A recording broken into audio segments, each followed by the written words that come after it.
আজ ১৪ই জানুয়ারি। আজ যদি তুমি এই ৩টে কাজ করো তাহলে সারা বছরের কষ্ট ধুয়ে যেতে পারে। আজকের দিনটা শুধু উৎসব নয়, আজ ভাগ্য বদলানোর দরজা খোলা। ওম মূল কথা। আজ মকর সংক্রান্তি। আজ সূর্যদেবতা মকর রাশিতে প্রবেশ করেছেন। এই দিন থেকেই দেবতাদের দিন শুরু হয়। এই সময় করা প্রতিটা কাজ সাধারণ দিনের চেয়ে হাজার গুণ বেশি শক্তিশালী ফল দেয়। তাই শাস্ত্র বলে, আজ তিল দিয়ে ৩টে কাজ করলে ভাগ্য, স্বাস্থ্য আর অর্থ তিনটেই ঠিক হতে শুরু করে। কাজ ১। আজ অবশ্যই তিলের নাড়ু দান করো। তিল মানে পুরনো কর্মফলের আগুন।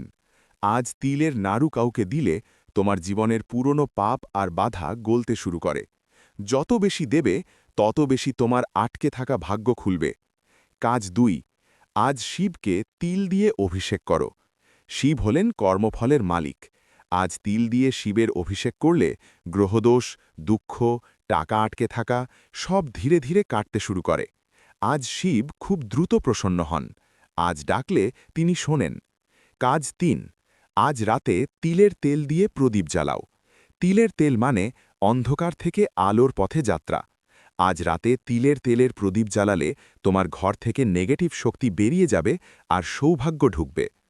ওম শেষ কথা। আজ ১৪ই জানুয়ারি শুধু একটা উৎসব নয়, আজ ভাগ্য বদলানোর দিন। এই ৩টে কাজ আজ করতেই হবে। তিলদান, শিব অভিষেক, তিলের প্রদীপ।